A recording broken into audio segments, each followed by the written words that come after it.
Hello, everyone, and welcome to Migrant Munch. My name is Dr. Sharika Senamiratna, and I'll be your host on this podcast. Let's dive into today's story. Welcome, everyone, to another episode of Migrant Munch. Today, we've got Helani, who I'm sure some of you already know because she is one of the major influences of our generation, I'd say. But Helani, I'm going to pass over to you to officially introduce yourself. Thank you for that beautiful introduction. I did not know that. That's nice to hear. My name is Helani. My family migrated in 1992.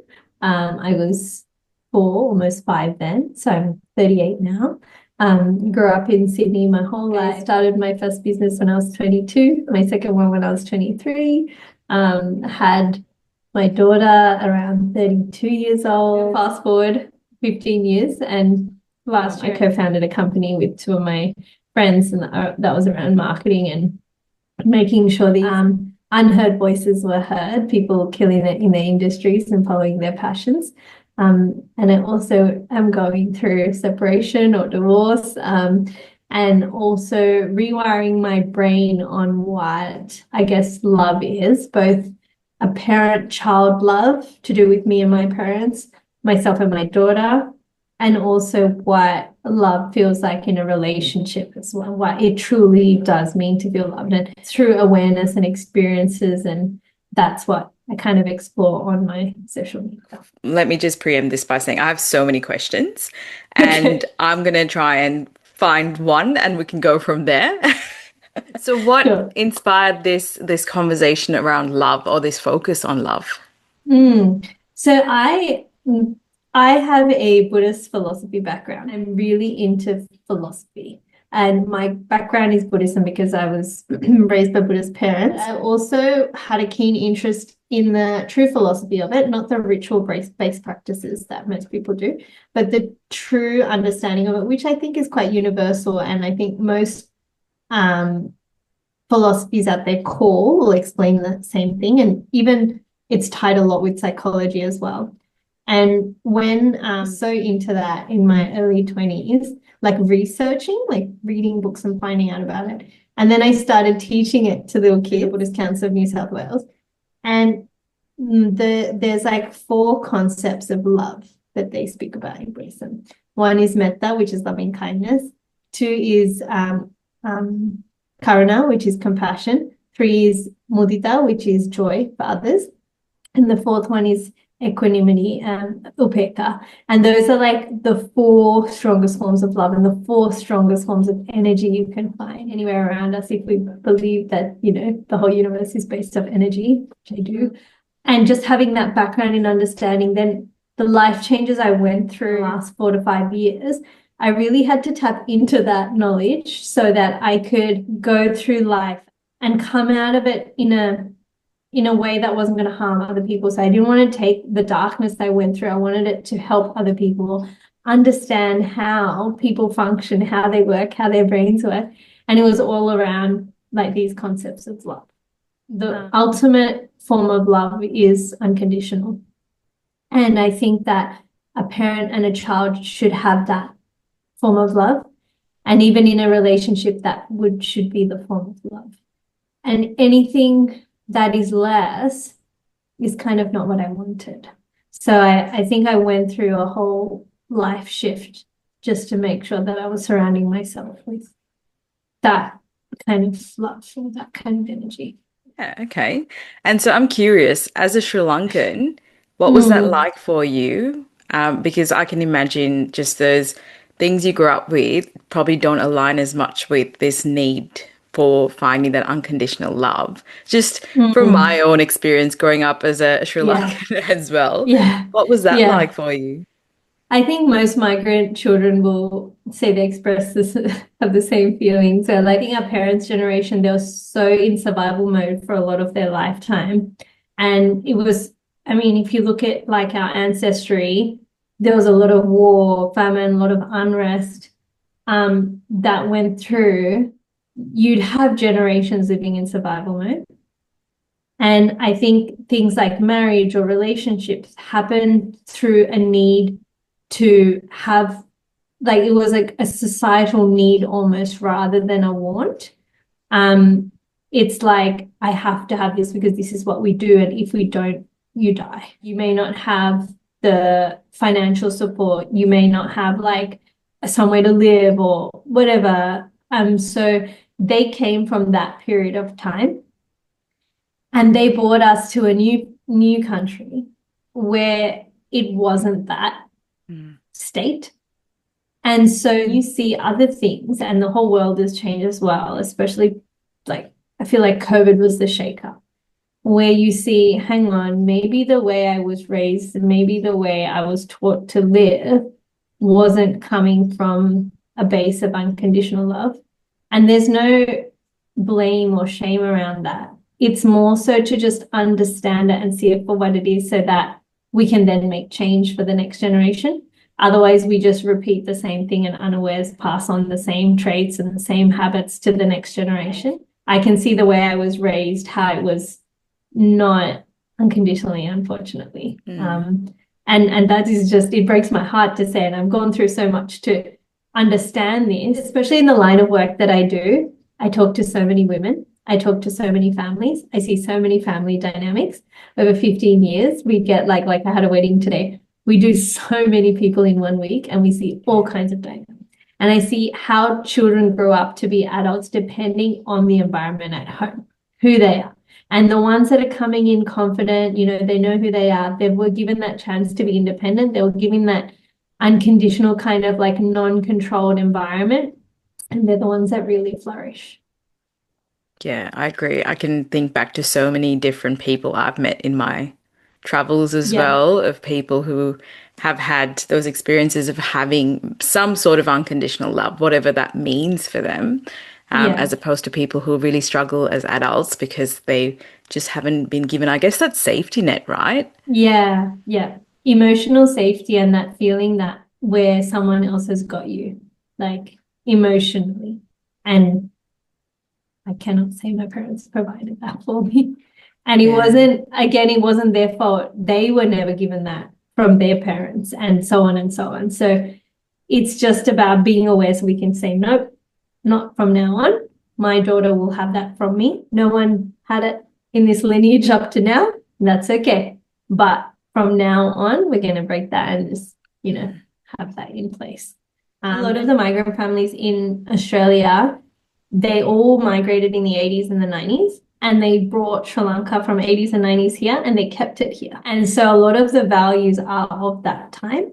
And there's a lot trauma that they brought. Honestly, like to see dead bodies on the road, that's not normal. To see bombs going off, that's not normal. Went through so much trauma, but how many of them went to therapy? Like any one day of that life they lived warrants a whole lifetime of therapy. Like it really does.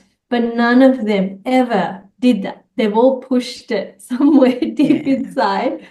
And then that's why, they don't want to address issues. They can't say, I love you. They can't receive love. They can't give love, or they can't even hold space for you because they can't hold space for what they're feeling inside alone. Like there's a lot of darkness there. It's so bizarre as well that, you could have got help, but no one really wanted to or did. Yeah. And it's insane to think it's still that mentality. Like older generations will not seek help, or they don't believe in going to someone and talking about their problems, right? Yeah, agreed. They just it's because it's like even now, if I bring up a difficult subject with my parents, they will immediately close up. Like they'll honestly, like I see them, pause, change the topic. It's a complete change of topic, and it's like something safe, like the weather, or I don't know, something completely different. And you're just like, I just told you something really deep, and you literally changing the conversation while I'm just there watching you change it. And that is a good indicator of how they're not ready to have a look inwards and see what it is. Because when you parent a child, if they are not raised that mistakes are okay. So there was this really good example actually at home. So I started cooking with my daughter ever since she could stand. So I had this like learning table against the kitchen bench. She would do so much stuff with me. Just she would hold like a kid's knife and cook and everything. Then one day my parents were over, my dad was over, and I said to her, can you fill up this like jar of purple, like dal, lentils? Here's the packet, you know where the scissors are, this is the jar. And I put it all on a tray and I gave it to her. And she's a Montessori kid, so this was like not an issue for her. She went, got some scissors, got started, and my dad was just standing there like so stressed. He's just like watching, and she's probably like 2 or something, 2.5 or something. And then he's like, oh, like as it's filling up, he's just like, oh. And then my daughter's like, what is happening? Like, why is he this? I'm filling it up, like, relax. Anyway, she got to the top and it overfilled. Obviously, she's 2.5. Mm. It was expected that she would not know yet how to control it as it gets to the top. So overspilled. And then my dad's like, oh, his reaction was so huge. She just looks at him and he's like, she just walks away, gets the dustpan and just like dustpans it up. And that is a great example of how we were raised and how she was raised. She was raised, mistakes are okay. You can make a mess, you clean it up and you move on. We were raised to be afraid of making mistakes, be afraid of feeling emotions that could be bad, you know, scary or afraid, or, you know, any of those things like anger, everything was a bad thing to feel. Even when you see a grandparent, like if a child cries, they can't handle it. They absolutely can't handle it. They have to like clap or do a dance or something energetically to distract. And that's how we were raised. Our emotions were distracted against, not properly felt. If you stay attached to a feeling and you're either afraid to feel it, or you think you're afraid to feel it because you think it'll last, or you're afraid of the darkness, then you block it and you never feel it and it stays inside. That's the problem. So the kids' tantrums are great. They're getting it out. That's why I'm always like, oh, better out than in. But you just have to be patient and deal with it now, because it's 20 years down the line when they have depression or something like that, that they're going to know, okay, this is also going to pass because I know what to do. That's all. Instead of turning to drugs or alcohol or something else to numb the pain, which is what we were taught to do, numb the pain with a distraction. And going back to COVID times, I think that's when everything kind of just folded, right? Because you couldn't really cope. No one could really cope. And that's when everybody's levels of, you know, self-regulation just went out the window, right? Out the window, yeah. There was so much like existential crises because it wasn't our regular programming of events that no one really was equipped to handling that. Yeah. So everything that was bottled in just sort of blew up in unhealthy ways. Wasn't even like, any emotion is okay to feel, is what I always say, but how can we do it in a healthy way so we're not harming somebody else in the process? This is such an important conversation, I think, particularly for parents and parents to be as well, because it's us who's going to influence the future generations, right? Yeah, 100%. The generation before us, they had kids because it was the thing to do. So you get married and then magically 9 months, 10 months later, 1 year later, there's a child. And no one really thinks, am I ready to have a child? Am I emotionally stable? Am I going to be a good parent? Or am I having kids because society thinks it's normal to have kids straight after you get married? You know, I wrote actually a syllabus, which is on a YouTube channel for children, because through my crisis, my own personal existential crisis, 2023 was the year that I was like, I'm going to output a kind of like a syllabus or a roadmap on how you can, these concepts of how like gratitude, forgiveness, honesty, and the concepts of love that I explored, how can you integrate these and practice them in your daily life? It's designed for children because that was my space. I feel like that was my regurgitation of like, hang on, how can we raise a good human? All we can do is be aware of ourselves. So when you're feeling overwhelmed, you're like, I'm feeling overwhelmed. And just taking a moment to be like, okay, what is making me feel overwhelmed? Okay, these things. And then, okay, what do I need to do first? First, make sure that I've eaten. And then the next thing, okay, let's make a to-do list. That awareness is the key. A lot of people may be overwhelmed. You don't know you're overwhelmed and then you snap. And then, you know, So I think as I go through life, I've learned to be more aware of what's happening when, and I think that helps as well. It sounds like you've been through so many different experiences in life, right? From starting your first business at 22 to then sort of having that existential crisis, I guess, in the middle of the pandemic. I wanted to ask, what sort of sparked that first business idea? And I guess take me through Helani from 22 Helani to now. Wow. Should we go yearly or the reason I started my business was it was Australia at a time where there's one shade of brown foundation and it was sold to everyone. There's no representation for brown skinned women in Australia. In the same way in the fashion industry, I felt like I grew up in Australia, but I love my Sri Lankan culture and its heritage and roots. Parents really instilled that in us. To Sinhala school and we did like Candia dancing and really like loved that side too. And when I wanted to find clothes in the shops, I couldn't find formal wear that expressed. There was no rich colors, no rich textures. There was nothing that fit me being a petite Sri Lankan woman. And so I started making my own clothes and I made them for my friends and so on. And I used to use my mom's old saris for that at the start. Because there was no fabrics. Like, I'm not going to go to Spotlight and buy some. The whole like tapestry of what fashion has changed. But this was back in the early 2010. So there was not hardly anything there. So when we were in Sri Lanka and there was a school building there, Valley Mada being finished, I was like, oh, we could do a fashion show and finish, like raise money to build that. So I came back to Australia, we did a fashion show, and that kind of launched my label. We raised $5,000, which was like, however many rupees, and they managed to finish building the building. And that was kind of the launch of Gather and Stitch. And then a year later, I did Gather and Stitch Beauty because there was a real need for like the people who wore the clothes to want to know how to do their hair and makeup and stuff. And I was probably one of the first people in the Sri Lankan community to start their own businesses. I did it when I was so young. I always knew ever since I was a child that I would start my own business. It's just something I always knew. I didn't know in what. And maybe it was me being naive. I don't know. I just didn't think it would be an issue. So I just started it and then kept going with it. Consistency is the key. The first 3 to 5 years was the hardest. Like I was working non-stop to do like maybe a tenth of the work I do.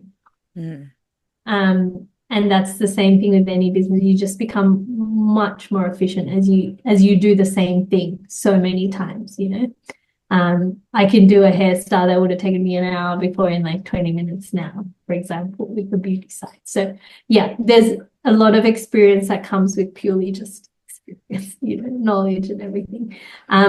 So yeah, I continue with that. When I was around 30, I began to feel like I wasn't really like maybe addressing who I wanted to be. And I had my daughter at 32. And I was questioning a lot whether I should have a child in the first place as well, actually, for a long time. Because I actually liked the independence of not having a child. And I was happy with that one. So I was like, do I want? My sister had her daughter, and then I was like, oh, this is nice. Maybe it's not so bad. And then after having my daughter, I realized I think I was just waiting for her in order for my life to change. And she's made me understand so much about myself. We are so similar in our personalities. It's not even funny. I think that was also meant to be, but the difference is she wasn't stifled and she's not like made to feel like she's too much. And so she is me without the constraints, and I've just really enjoyed parenting her and really watching her blossom and grow, and also understanding that it wasn't me that was too opinionated or too loud or wanted to be a leader or it's just that the environment I was in wasn't ready for that. I think parenthood just brings out everything you needed to heal. And then during COVID, I realized I think my marriage wasn't where I should be. It wasn't as the forms of love that I wanted. And I made moves to kind of like end that. And that was met with a lot of like controversy, mostly from my parents. Like from probably the other side, like everyone in that family thing, except our siblings. And that was really like a challenge to go through because I don't think divorce and separation is easy for anyone, but it challenged a lot of concepts about like what women will accept, and are we strong enough to challenge the norm now and go against what was told was we should accept before. So that's brought me on this huge journey, which is why we're here today, because I started like talking about my experiences on social media last year, and found a following that also was going through what I was going through, and they also felt seen and heard, which is my whole thing, because this whole experience showed me how unseen and how unheard I did feel. And this constant battle to be seen and heard by the men in my life, actually, like my father, my ex, or whoever. And then it really just opened a can of worms of self-awareness and understanding why things were the way they are. I've always been like you have one life, and I'm so blessed to be in this life with like eyes, ears, arms, legs, and to be like, oh, thank goodness I had that. Why wouldn't I live it to the best of my ability? And why would I not? Like, my goal in life is to make as much positive impact in the world before I die. That's it. So if we all thought like that, like, we would get the best lawyers, we would get the best doctors, we would get the best farmers, we would get the best people in every field who are so passionate about what they would do. And imagine the world then. You would have happy people doing the things that light them up, and the whole world would shift.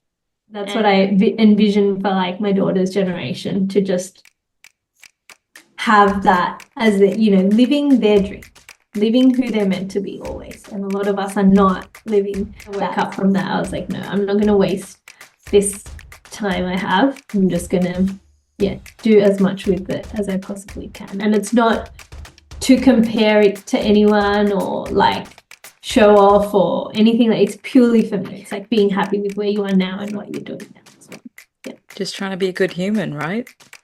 Basic. Thanks so much, Helani. It's been absolutely a pleasure to have you on the podcast. Thank you so much for having me. I really appreciate it. Thanks for listening to this episode of Migrant Munch.